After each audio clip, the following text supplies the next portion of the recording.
Good morning, everyone. I hope you're having a pleasant day. I just got my coffee and I realized my blush is off because it was before my coffee. So don't try to do your makeup before your coffee, but don't have that much time because I have a Russian class at 2 o'clock. So I really have to get moving so that we can discuss this. So every time the US is about to pull out, you get the same kind of concern trolling, no matter what it is. About 2 years ago, when Trump said he was going to pull out of Syria, you got, what about the Kurds? The US is needed to stop genocide, as though the US actually stops any genocide as opposed to starts all the genocides. That's another story. And then you get the, oh my God, what about ISIS? Right before you pull out of Iraq. So anytime you pull out of Iraq, they'll find some sort of excuse to heart tug at your heart for the most gullible people on earth. It's no different. And I'm not exactly sure whether this is a pull out, force out, a little bit of both, what the hell is going on. So I won't opine on things I don't know. What we do know is that it looks like the president of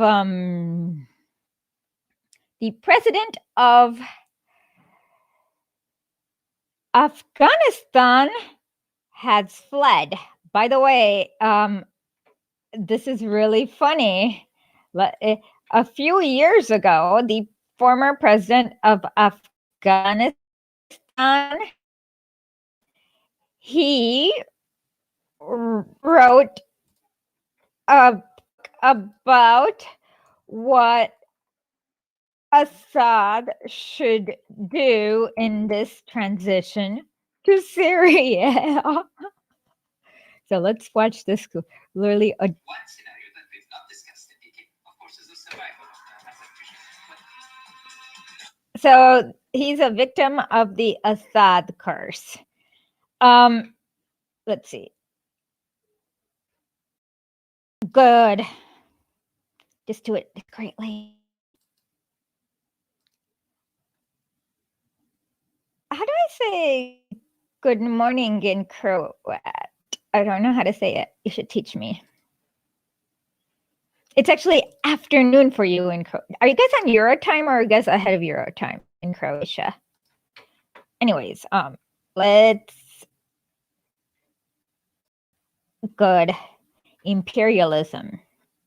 Taxpayers are also kind of stealing in America via imperialism. So, dobro jutro. Did I get it right? Dobro jutro. Okay, dobro jutro. Okay. Okay, so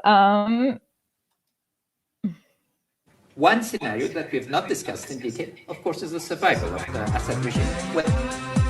الشعب السوري بالساحات للمجد بيرفع رايات عم يهتف بثلاث كلمات الله وسوريا وبشار.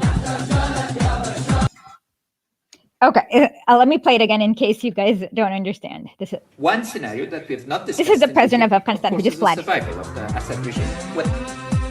الشعب السوري بالساحات للمجد بيرفع رايات عم يهتف بثلاث كلمات الله وسوريا وبشار. Okay, so he wrote a book about the transition from that Assad needed to do out of Syria. And it looks like the Assad curse is hitting him again. So that's very funny. So he fled. And he was a puppet created by Washington. He was working for the World Bank and wrote. He has this really. Actually, let's look at his what do you call it? Let's look at his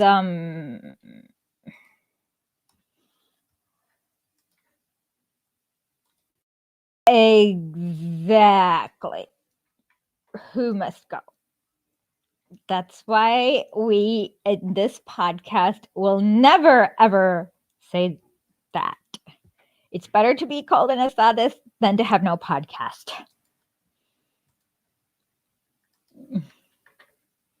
See, I of course I created the little sis, but I thought it would be very interesting. He was working at the World Bank. And then there's this like really shady think tank called Institute for State Effectiveness that he was the founder for. You see this? Extremely shady. I don't know what they do. And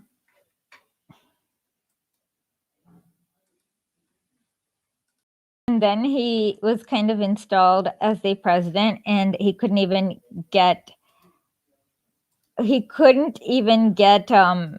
majority support, so the US had to step in to broker an agreement. So anyways, so let's look at what happened in Afghanistan. Since, let's see, where should we start?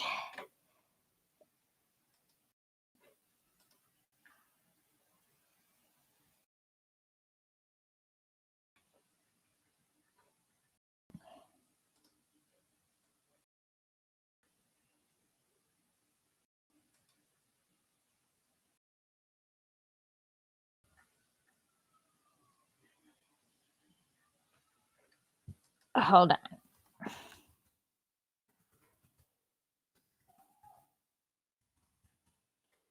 So let's start with the Soviets leaving Afghanistan. And let's look at what happened.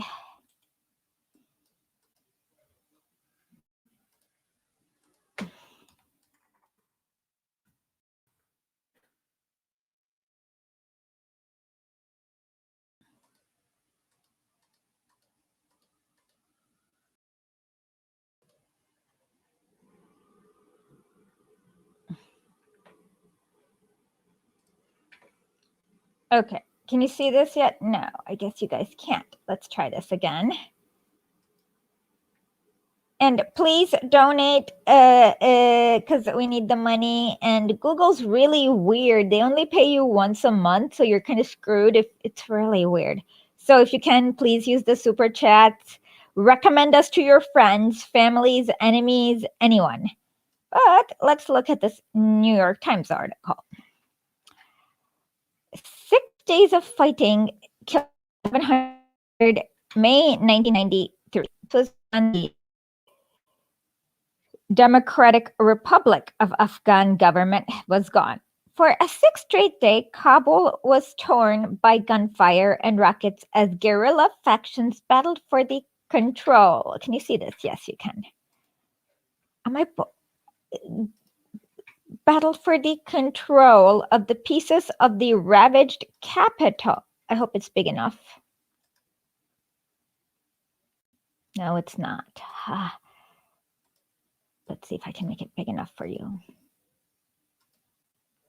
No. I made it smaller. Oh, dear God. What did I do?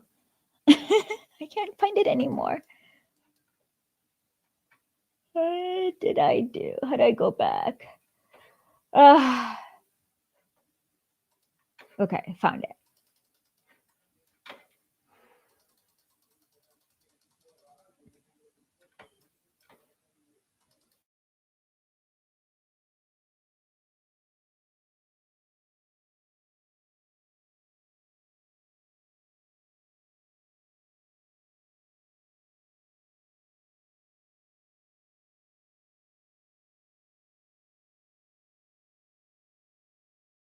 At least 7,000 more wounded, according to the International Committee of the Red Cross. Throughout the day, troops loyal to the defense minister Ahmad Shah Massoud battled street by street in the capital's southern neighborhood. The BBC in Kabul reported the troops were trying to retake territory controlled by Gulbuddin Hekmatyar, who was named the prime minister but never took the position.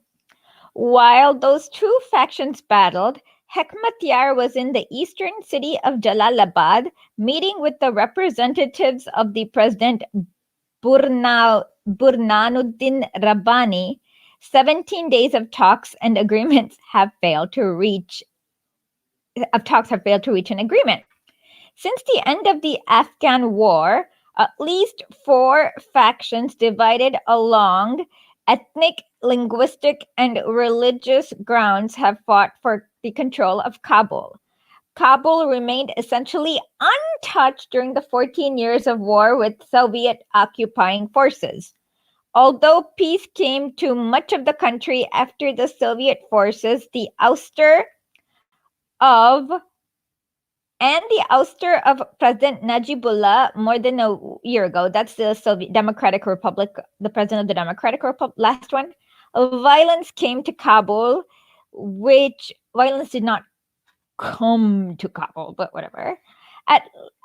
In the last year, vast swaths of the city have been reduced to rubble as warring factions have sought to extend their influence or capture what they believe is the seat of government. As Kabul disintegrates into a jigsaw puzzle of warlord-dominated fiefdoms, almost 1 million people fled Kabul. Okay. Afghanistan itself has been partitioned among traditional rulers and local councils.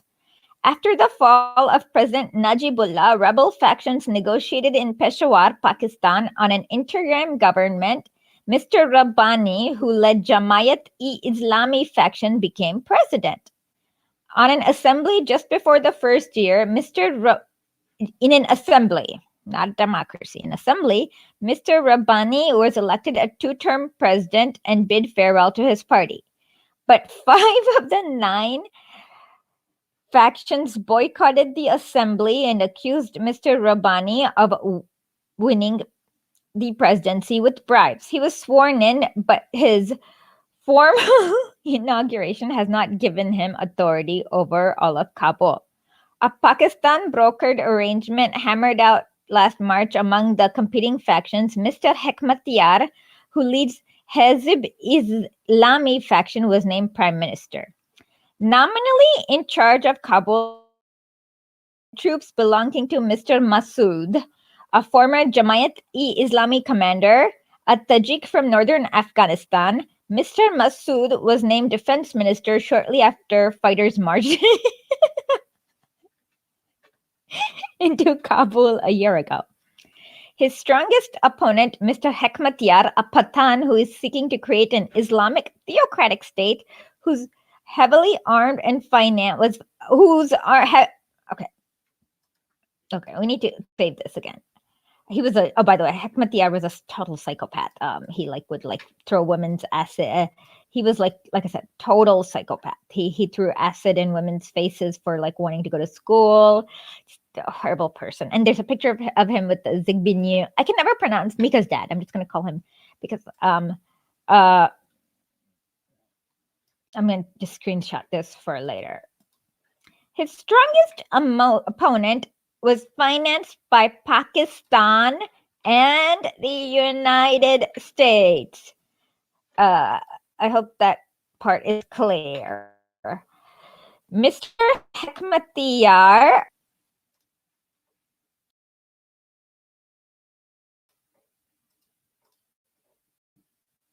who's seeking to create a theocratic Islamic state, except he's a total psycho, whose heavily armed army was financed by Pakistan and the United States. I hope that part is clear again. For years. Okay.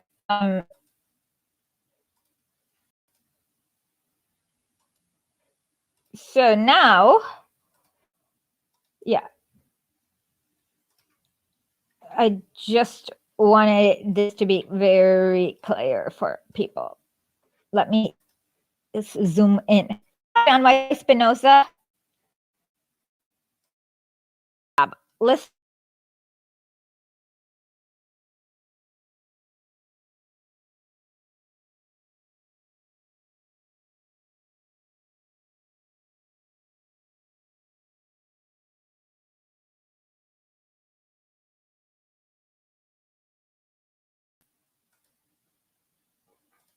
no, this looks stupid. I like this the best.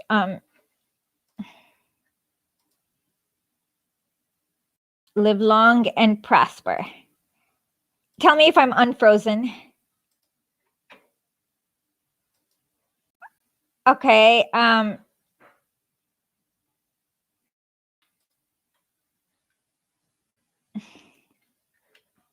Let's continue.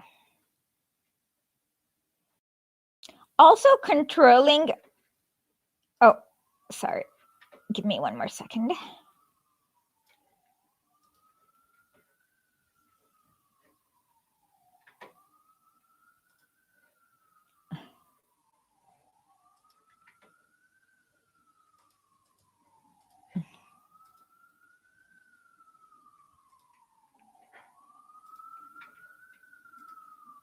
Can you see this now? Yes. No. What happened? Weird. Now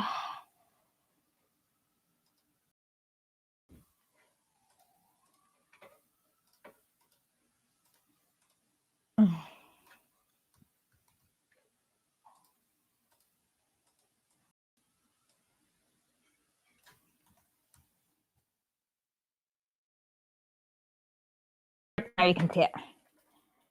Let me make it bigger.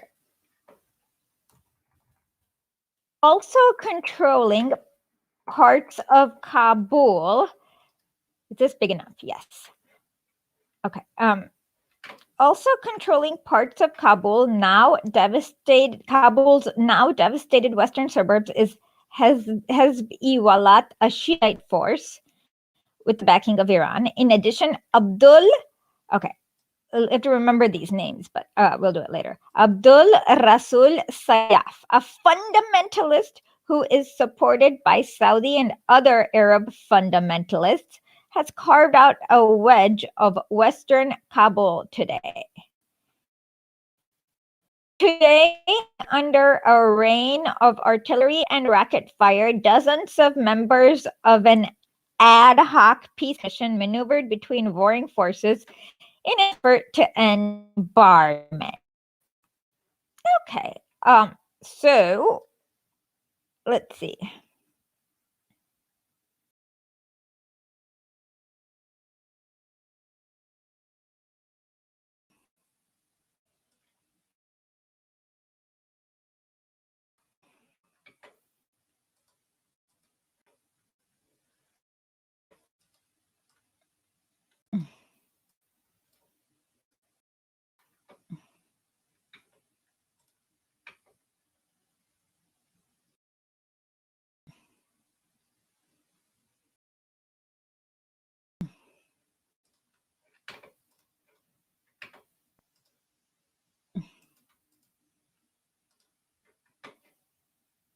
Now, this gets, sorry, just give me a second.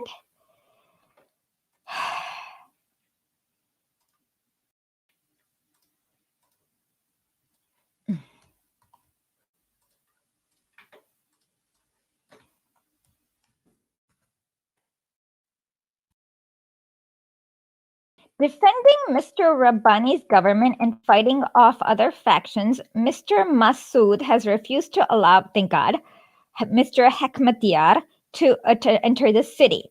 Kabul's population, which bulged to more than 1.5 million during the 14 years of war, has been cut in half in the last year as residents fleeing warfare have escaped to the east to the relative safety of Jalalabad and others to the northern territories controlled by Abdul Rashid Dostam, a former general in the Najibullah government militia. General Dostam attributes the ouster of Mr. Najibullah to his defection to the side of the Islamic guerrillas. Interesting how this all works.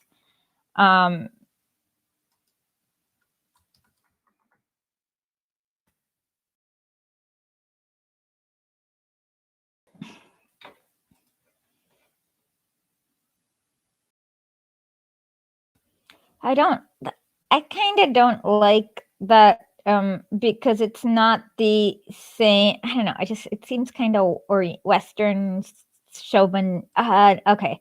I like her, but it's Western chauvinistic. Just because somebody's wearing Western clothes does not make their government good. And if somebody's wearing Eastern clothes, what if they're wearing a sari or a salwar kameez? What if they're wearing a scarf? Does that make their government worse? So I hate that. But what you should show is photos of girls going to school, no matter what they wear. That's the main difference, whether they're in school or not. And I would love to talk to her about it, tell her what I think. I like her a lot, but I can talk to her more about this kind of little annoying imperialism. There's also a little bit of a classism with that.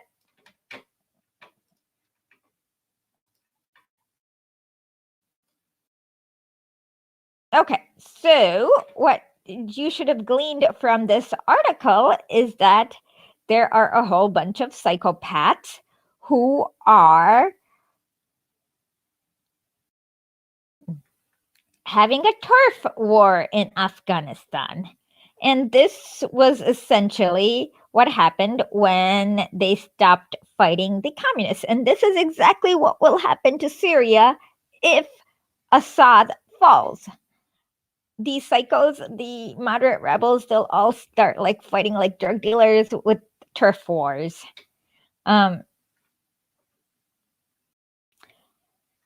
They are none of the above. This is still a little early, 1993. So the Taliban does not exist yet. These are just the freedom fighters of Afghanistan.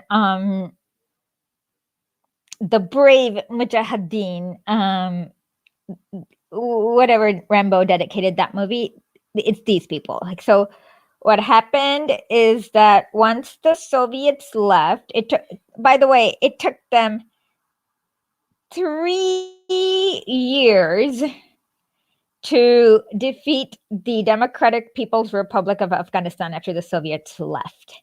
It took the Taliban like 12 days, 5 days, I don't know. So it shows you that what people were willing to die for and what people are not willing to die for. Anyways, after the Democratic, here, let me see if I can show you. The New York Times is weird with its paywall, but I can link you the article. This is the one. Okay. My back is itching now. I don't know why. Okay, this is weird. Why is my back itching? Okay. So,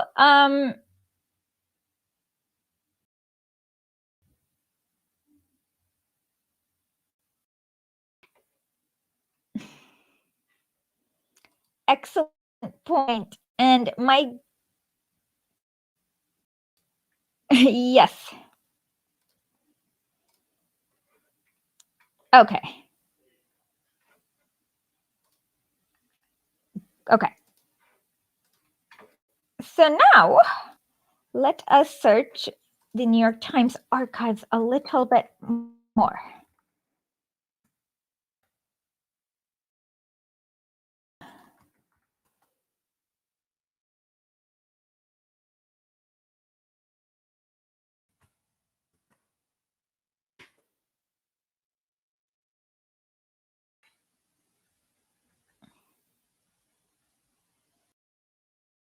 Let's see.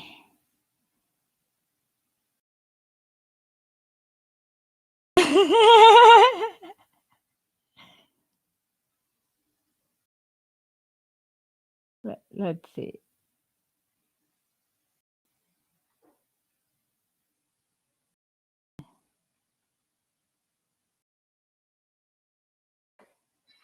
Oh, this one's really interesting.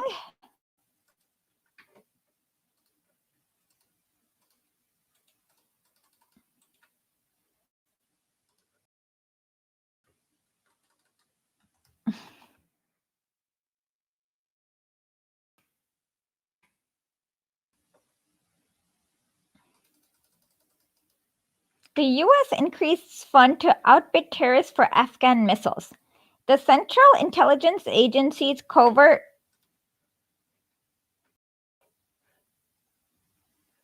Let me see if I can get this bigger. This is all. I hope this is big enough. The Central Intelligence Agency's covert operation will spend $55 million in an effort to buy back more than 300 Stinger aircraft missiles it gave to guerrillas fighting the Soviet-backed government of Afghanistan. The okay, this is funny. Okay, not funny, but whatever, expected, I guess.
Hold on. I'm just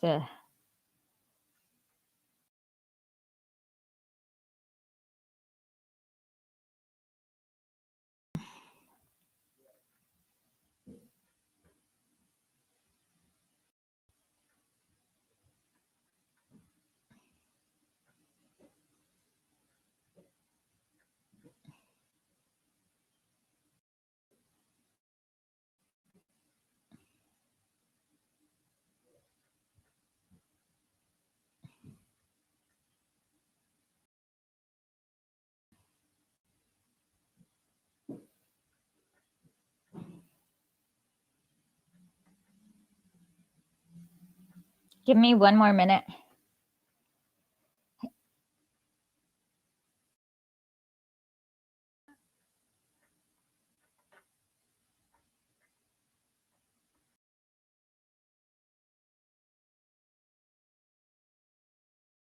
Okay.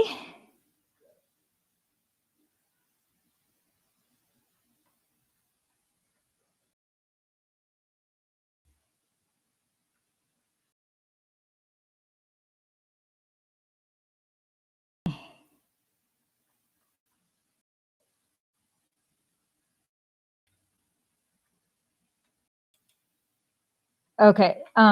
This one's really one of the more ridiculous ones, as though this is happening by accident. This is from a little over a month later. Give me 1 second to share.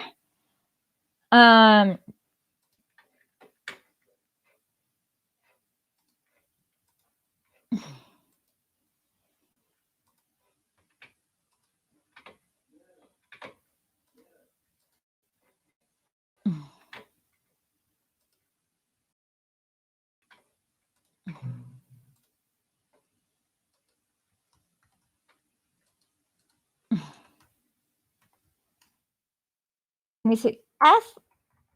Afghan war web encircles a militant Islamic movement. Yes, passive. Love the passive tense. The passive tense is my favorite. Let's see. What happens next?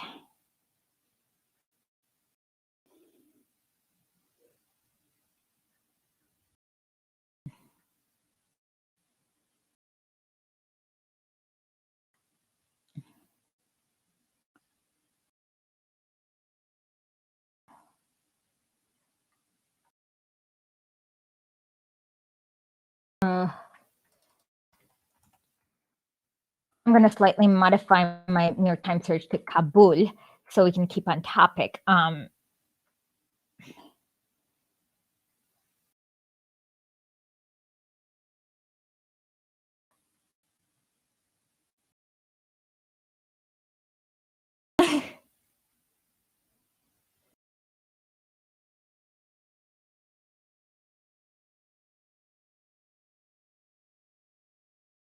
Okay.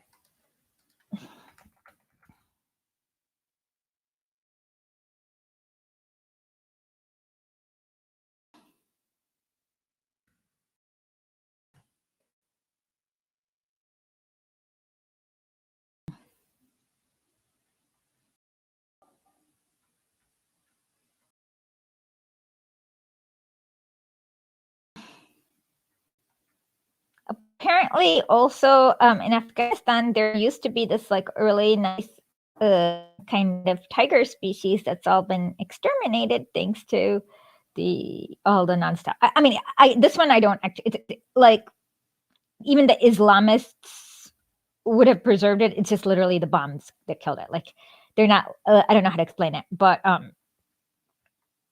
yeah. I don't know how to explain it, but yeah, this is like not any one group's fault, except it's just the yeah. So, let us give me one more second.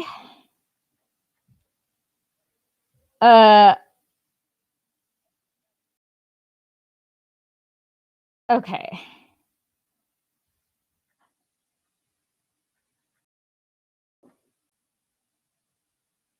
And apparently there's another kind of like these are random. I'm just scrolling, and these are not important enough.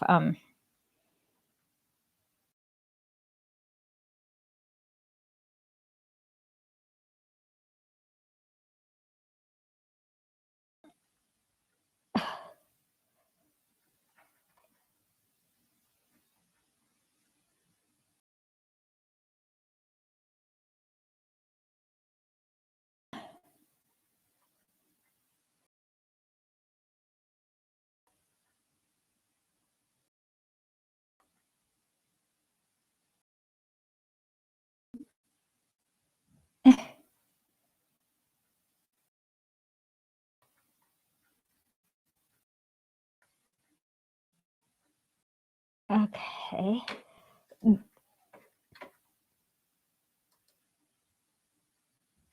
Which plant did the military?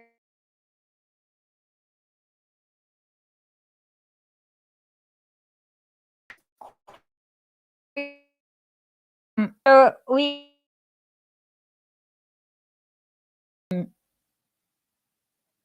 withdrawing, you get all these stupid New York Times article about concern trolling about a different group that you're supposed to tug on your heart. Like the Kurds, the women, or the Christians, the Bosnian Muslims, the but then they aren't. Oh no, I'm pretending to cry. I'm not breaking up. I'm pretending to cry.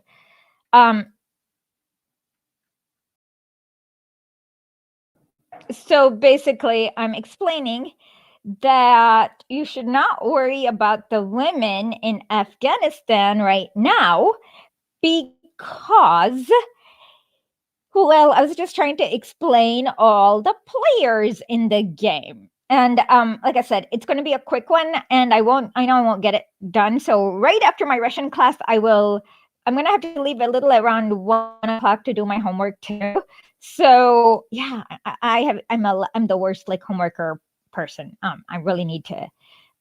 Somehow I can't get focused until it's like right before class, and then I'm like, yeah, znаю, ты знаешь, that's not a homework, but but whatever the homework is, like, oh my god, years in Russian are the worst. Yes, I will put. I can put closed captions later. I just don't know how to put it live. If anyone can teach me, I can try, but I can load it up later. That's easy. I just like go to Premiere and hit caption and then upload. That's the easiest part. Okay.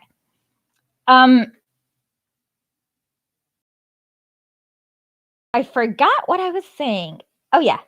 So I just want to kind of put to bed the myth that the women will be better or worse off because of the Taliban. Because that's like arguing over whether or not the Ushtazi is better than the Banderites. They're not. I mean, come on. Are they? Like, are people better off with the Ushtazi or Stefan Bandera's gang? Neither. The Roman iron, like it's a distinction without a difference. I mean, for the most part, unless okay, one assumption is that I'm assuming that the Taliban is right now is still a mostly Pashto group, but that could have changed and they could have made alliances with non-Pashto groups around, and so their composition may have changed to be different. So if they're still the Deobandi Pashto group from the 1990s and their composition hasn't changed, yeah, but we don't know, and we'll have to figure that part out later. So that's all. That's a one assumption. So it could be like if they're like. So that's all I'm doing. Okay. So now I am explaining what happened in Afghanistan right after the Soviets left. So the Democratic Republic for years, and then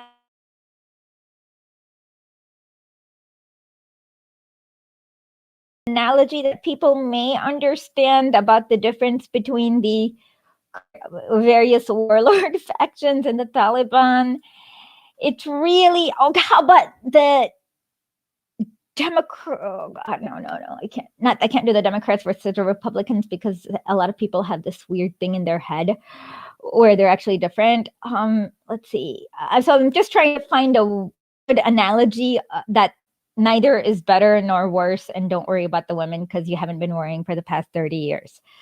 So Ushtazi Bandera seemed inappropriate because they're both appropriately cruel and had appropriately the same amount of Nazis who were disgusted by their actual Gestapo members. So I don't know.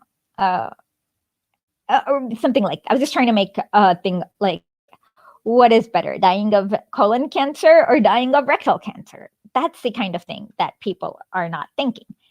So let's, by the way, like I said, we're only going to get to this is going to be a very slow stream apparently. So then what you have to then see is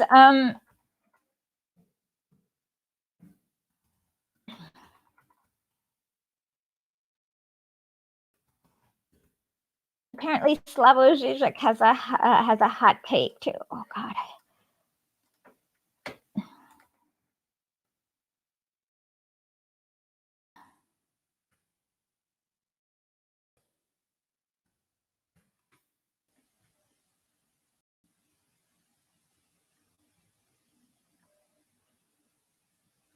Okay, so in this French newspaper, apparently, I don't speak French though, but I can, my guess, okay, so we'll just show this French, and I don't speak French, and I'm guessing, and I'm probably right.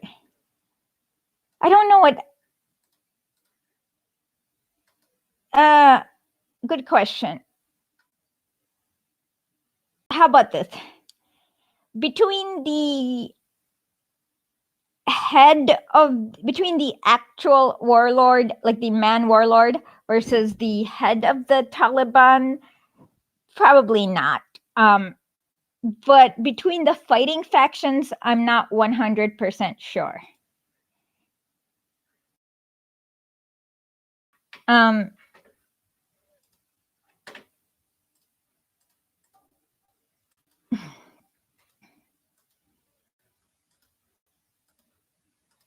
This is from November of 1993. But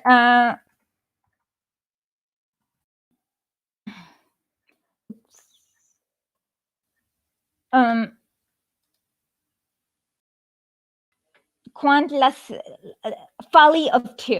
I don't know. Yeah. So, anyways, what it tells you is basically okay. I'll get it translated later, but this is, I guess, the earliest where they talk about how all the oops, I'm not sharing.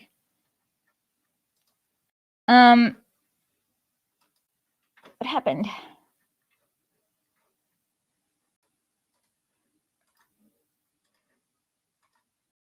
Can you see this?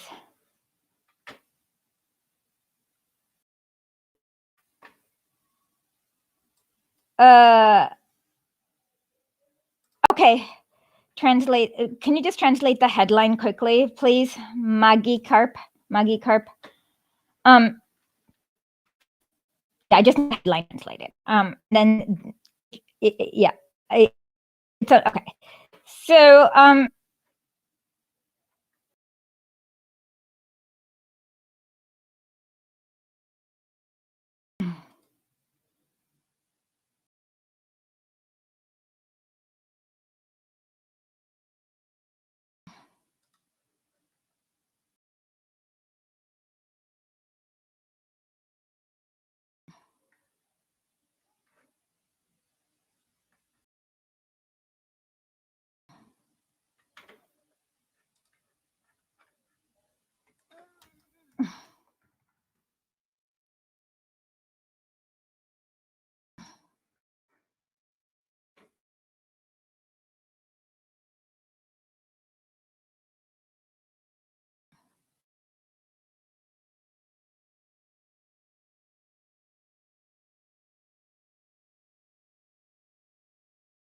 okay. So now what I hear.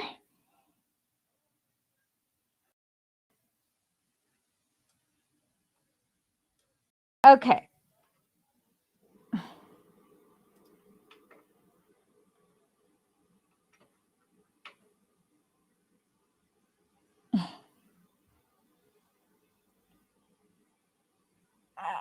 I hate it when you know that there's an article.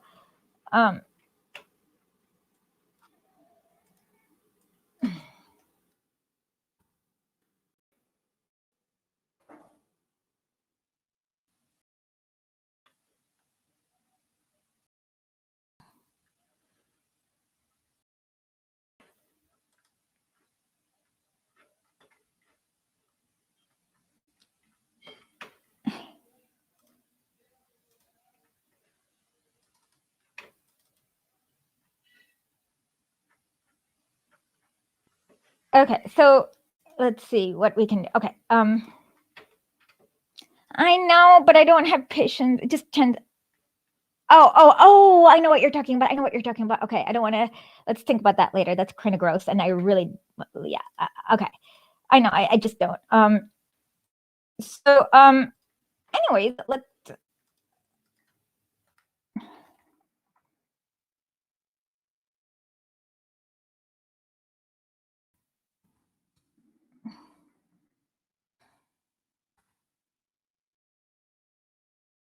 Okay, I'm gonna get hardcore and actually look at Dawn from Pakistan. Give me 1 minute.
Give me.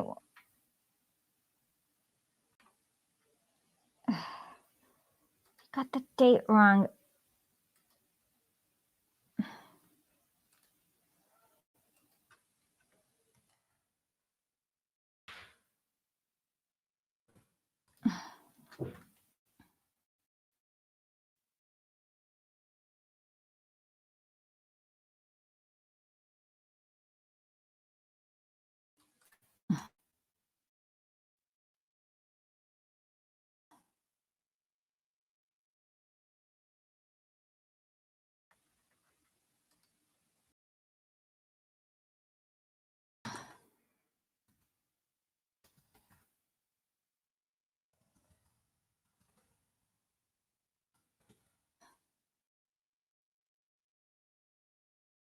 Hmm.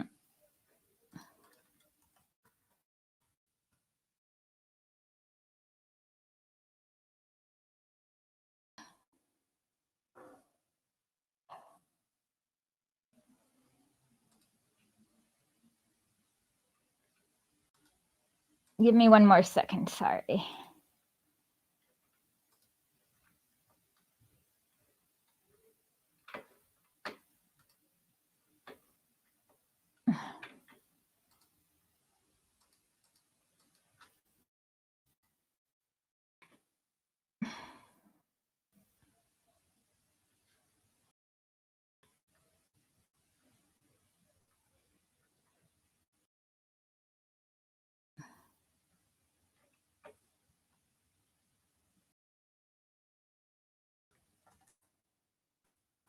So what we realize is that so the Taliban came from basically two. Okay, so Afghanistan is very, very, very linguistically diverse and stuff, and so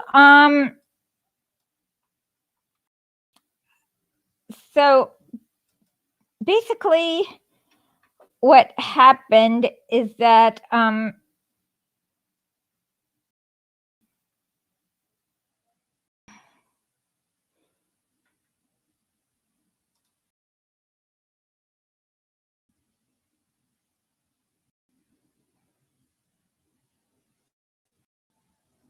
well, okay, so basically, somewhere in like the Pashtun area of Pakistan, there was, oh my God, this is so funny. Yeah, somewhere in the Pashtun area of Pakistan, there was a faction that was originally involved in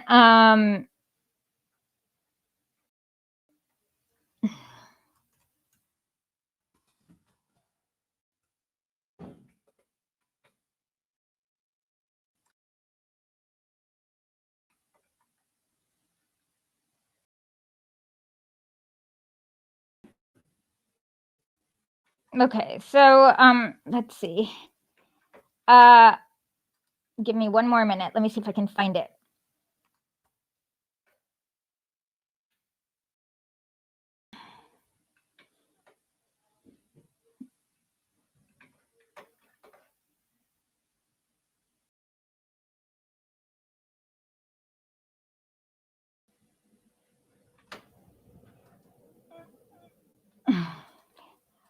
Okay, so there was an area.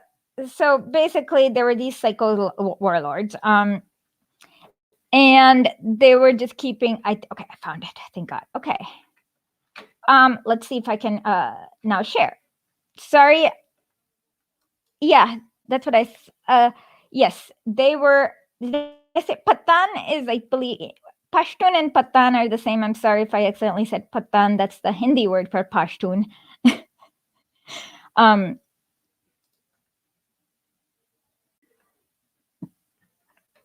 Please share, donate, and I need need the cash so that we can do more and be more organized during our streams, because so it's just not me. Okay, do you see this? So this was actually a pretty decent book about the Taliban,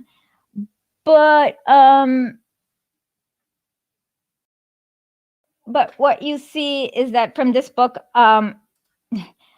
what you get is that the Taliban were basically and what happened is that because they were, with the help of like some people in the Pakistani military or intelligence back then, ISI, what you realize is that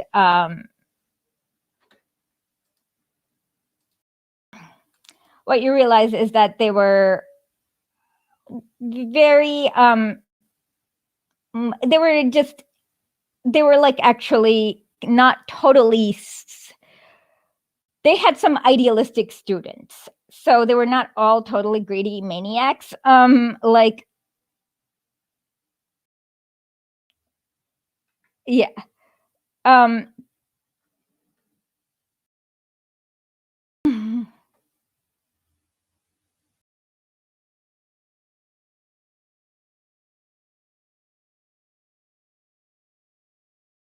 So this one is a good one. By let me just see, research it. His book is so okay. This guy you can trust because he was a Pakistani. He's not like a CIA. Okay.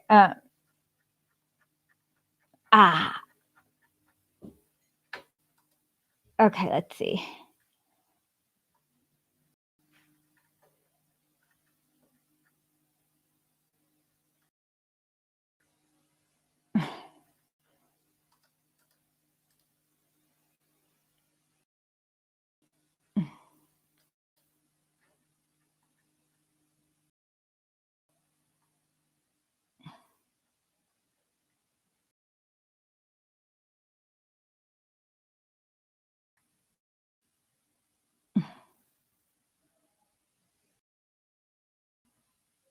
Okay, so now, okay, this is actually a very important name, Ahmad Shah Massoud. Let me see, where do we,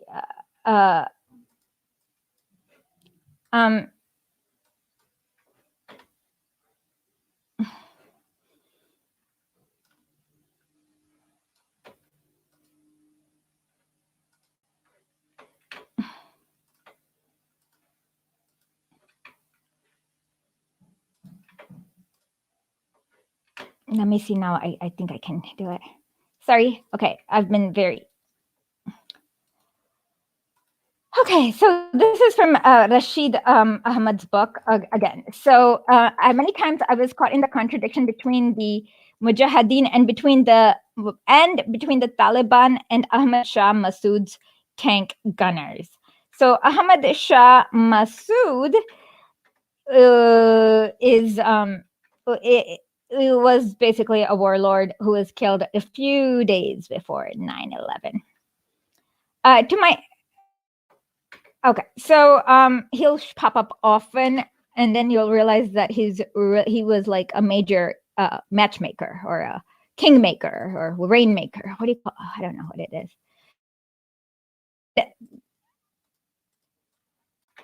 And the problem during this time is that it was not.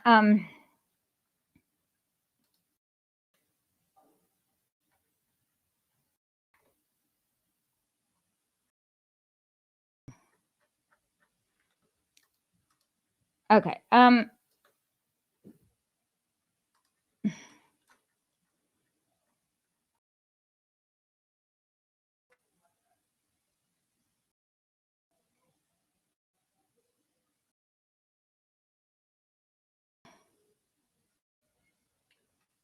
Okay, so the first one is, this is what he says.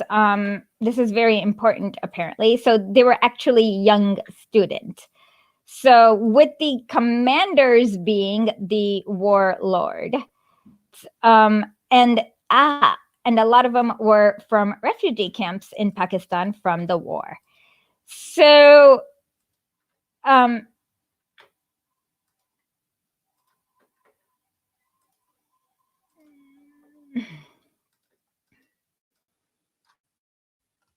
sorry if I'm going too slow, and I'm gonna have to quit really soon, but I will continue this later. Okay, do you guys see this? a handful of Taliban fought the Soviet army in 1980s. More had fought the regime of President Najibullah, who had hung on to power for 4 more years after the Soviet troops withdrew. But the vast majority never fought the communists, but were young Quranic students drawn from the hundreds of madrasas that had been set up by the certain centipedal invertebrate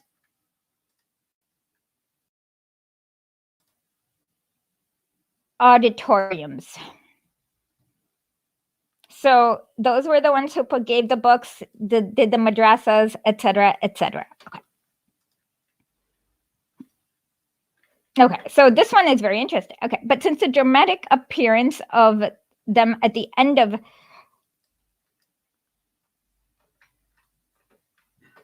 okay, so what the Taliban, I guess, did back in the 1995 was kind of exactly what they did now.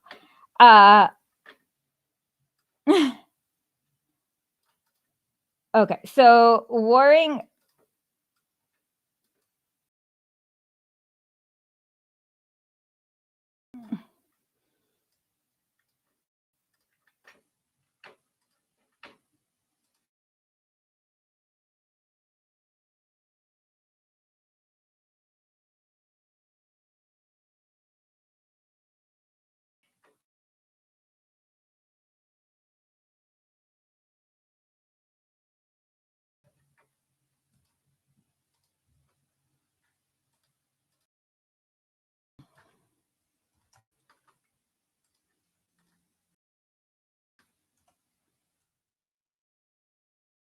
You see this? The Taliban had brought relative peace because the warring tribal groups had been crushed, leaders hanged, so you could actually travel between Afghanistan and just you could travel on the roads. They made the roads safe to travel, I guess. So that's kind of how the Taliban. So basically, if I were a conspiracy theorist, I am not, and I don't have any evidence for this, but if I was a warlord who was marginalized by the Taliban and I wanted to get the US involved, I would probably do, I know, I don't like spewing things without evidence.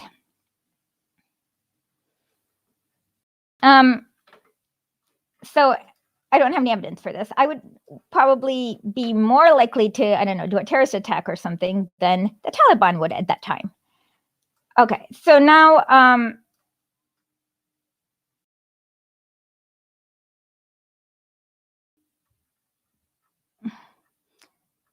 so that's kind of who were the Taliban.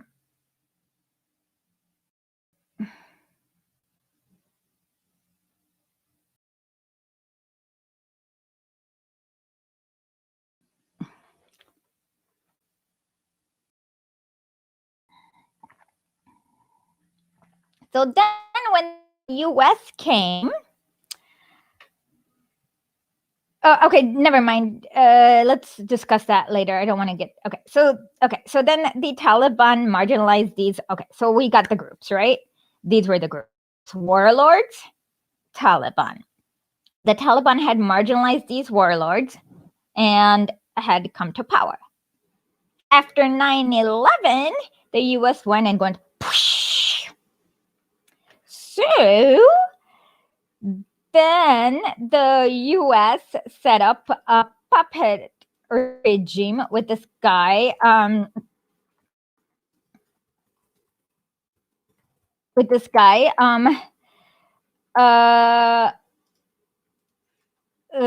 Karzai. I mean,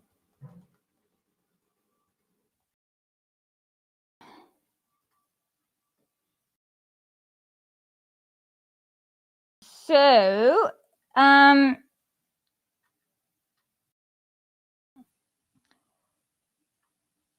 what you see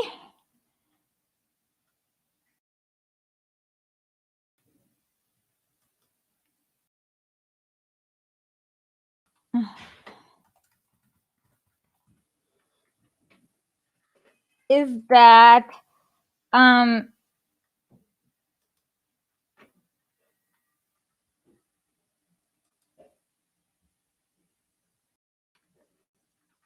you get warlords back again.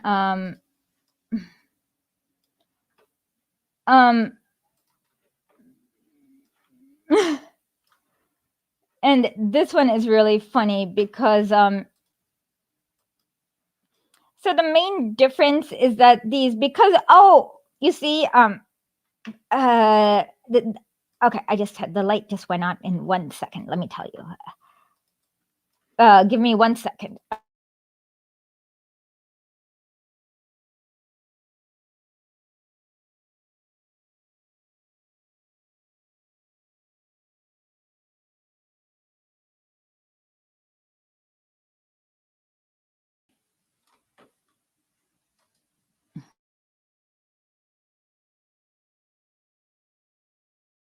On in just 1 second. Just give me 1 second.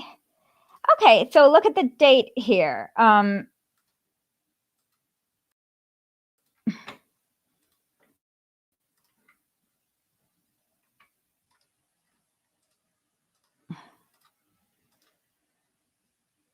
Warlords and pedophilia. Back in the ethnic Pashtuns fighting colonial armies sang odes to homosexual yuck. This is disgusting for New York Times to write this article. But pedophilia, though the puritanical Taliban had tried hard to erase pedophilia from the male-dominated Pashtun culture, now that the Ministry of the Promotion of Vice and Prevention, the Ministry of Promotion of Vice and the Prevention of ew.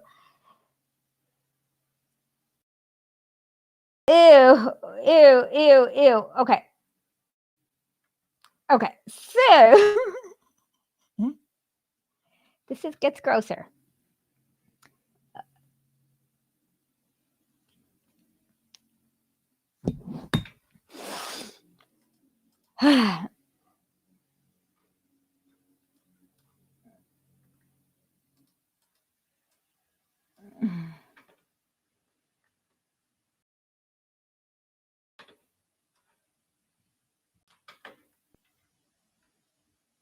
Okay, he says,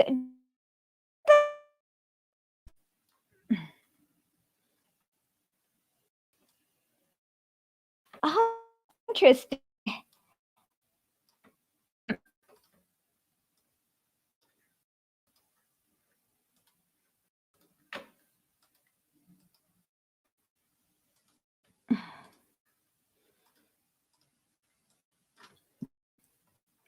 This is right after the US invasion. During the Taliban, being with a friend was difficult. Ew. A shopkeeper, oh God, this is disgusting. Okay. An interest in relationships among the warlords and their militia commanders played an important part in the Taliban's rise in Afghanistan. In 1944, the Taliban, then a small army of idealistic students, were called to rescue a boy over. Ew. Okay. So at least they're getting,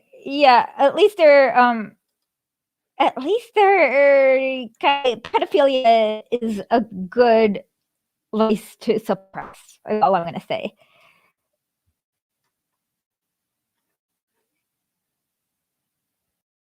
Oops, I'm sorry. I'm promotion of true prevention of vice, but whatever. And it gets grosser.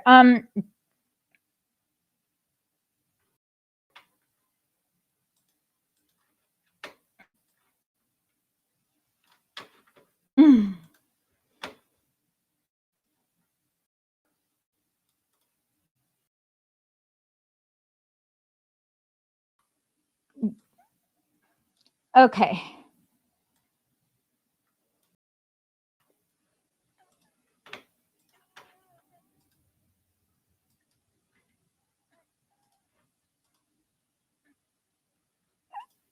it gets worse. Just give me a second. It gets worse. By the way, please donate if you can. Give me super chats. I need the money. Okay. Do you see this? At that time,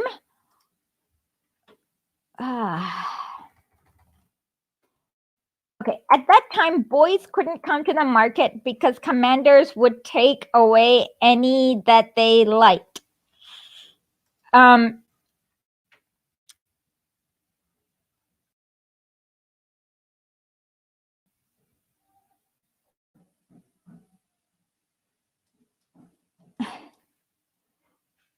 So the US basically brought back pedophilia to Afghanistan.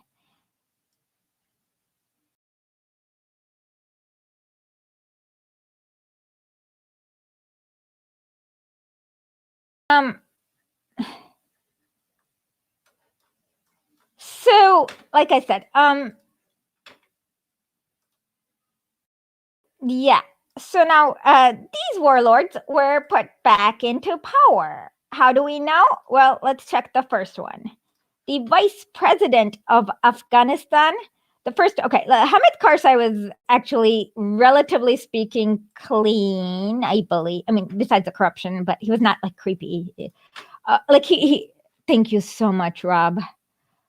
I appreciate it. Thank you.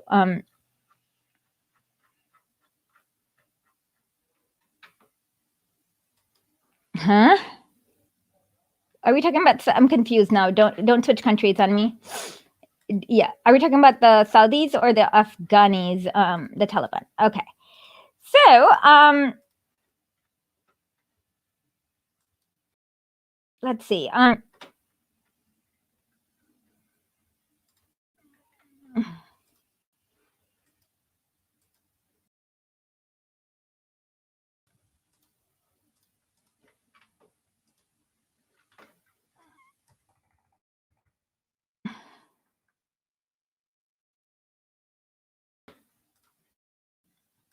See, this was Hamid Karzai's first vice president, Ahmed Zia Masur. He was Ahmed Shah Masur's little brother. And then you'll see that a lot of the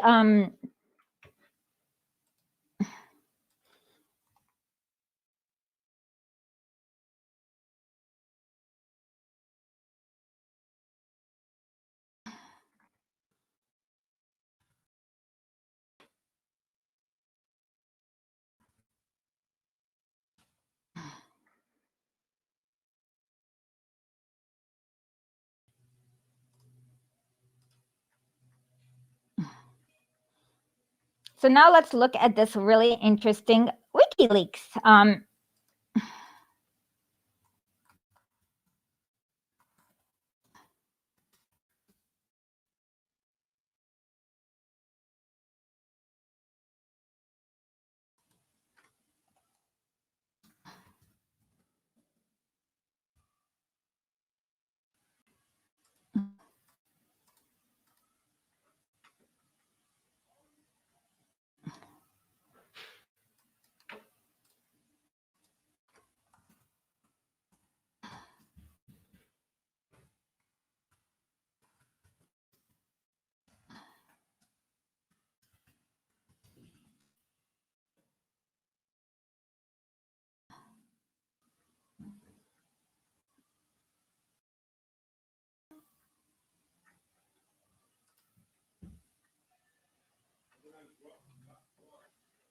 Okay, just give me a second.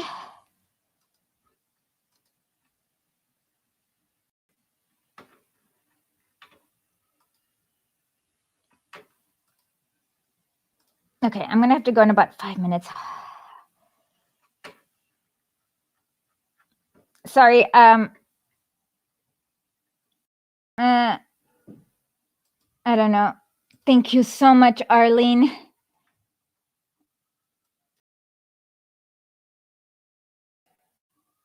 You're so amazing. Thank you, thank you, thank you. So what you I wish this were true, but I don't know if I have that much faith. What you see is that Ahmad Shah,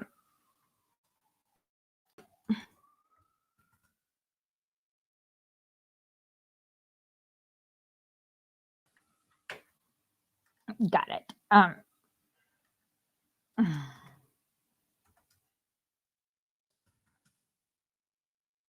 And if I were, okay, let's see.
I'm gonna.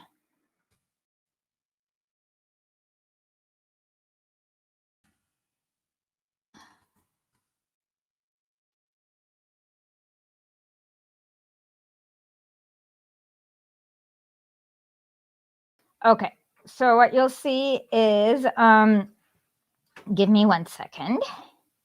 I'm still, sorry, I should be more organized than this, and I'm not. Sorry, and I wish I was a way to entertain you while I was not Googling, I'm sorry.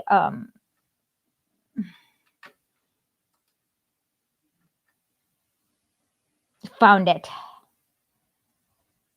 Okay, where do we start? Okay, let's start with this one. Why not?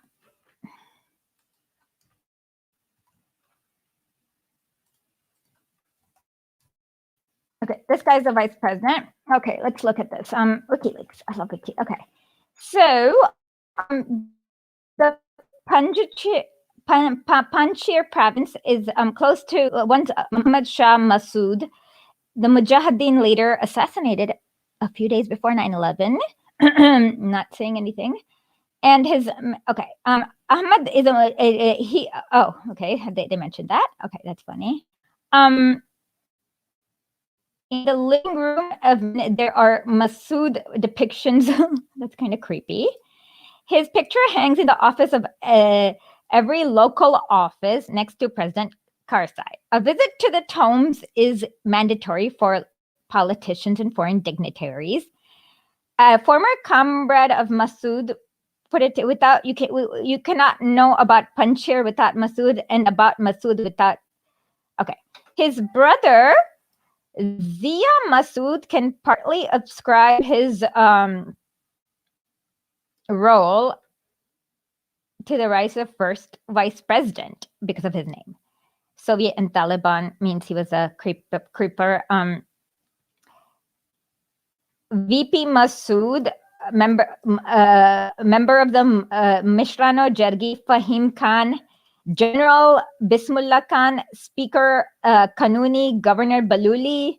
All of these are basically members who has won a Karzai appointment, has won Massoud election. Like you'll see. I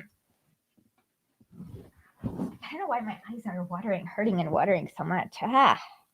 It must be the bright screen. Bahulo, and so again, what you see is that the U.S. put up. Oh, of course. Thank you so much. Thank you so much. No. $20 is way more. Like I'd rather have 100 people give me $1. Thank you. I'd rather have 100 people give me $1 than like. Thank you so much. Thank you.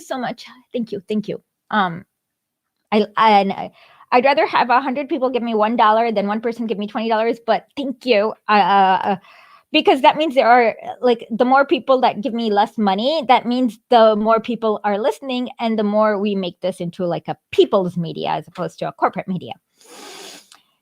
So what we have learned far, sorry that this stream was overly long, and I will come back at how about 3:30 p.m. Eastern time.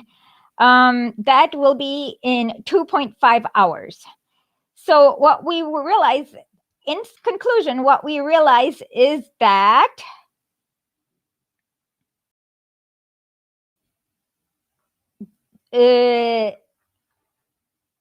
what we will, please tell your friends to come and we'll do a quick recap.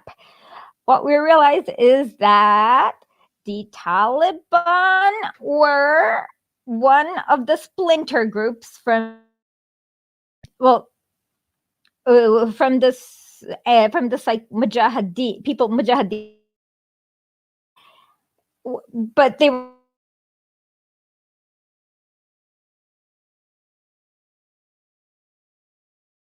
on Islam, and then they came, and because these like warlords were like having like random, they were like turf warring, the Taliban kind of pushed them out, and that's how they came into power.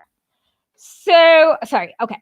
The Taliban was, what we realized is that the Taliban was a union of not warlord, okay, a splinter group from the Mujahideen plus young students who grew up in Pakistani refugee camps who were given CIA books on, oh, now can you hear me? Pakistani were given CIA books on Islam.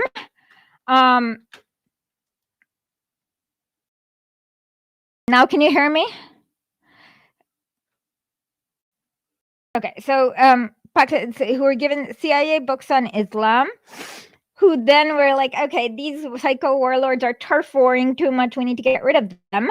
So then they went in and got rid of like the turf warlords, and they were able to get like about 80% of Afghanistan. And these marginalized warlords were really mad, I guess. But then after 9/11, when the US went push, push, push, push, guess who was put back into power? These marginalized warlords.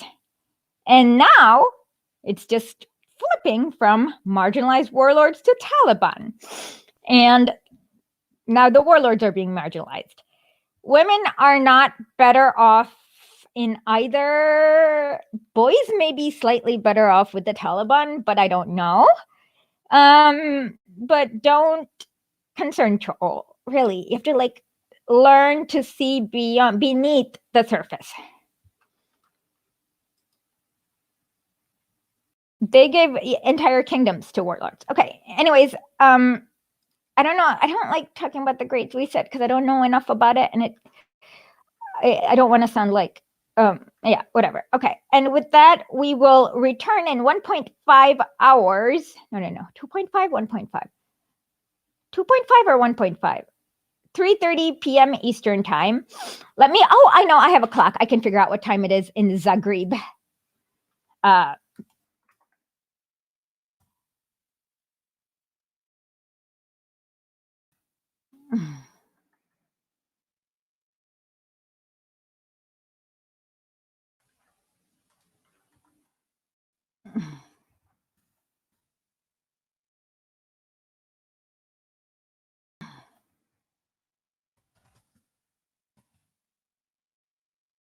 it's 1907 right now in Zagreb. So we will be back at 21:30 in 21:30 in Zagreb.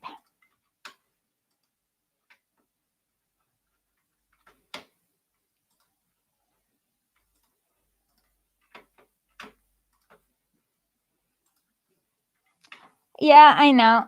Okay, we'll be back at 21:30 in Zagreb.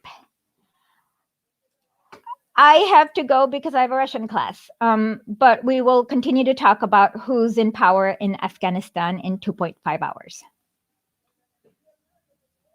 Okay, well, where are you? Are you in India, Pakistan? What time is it in? I understand. Just watch it in the morning.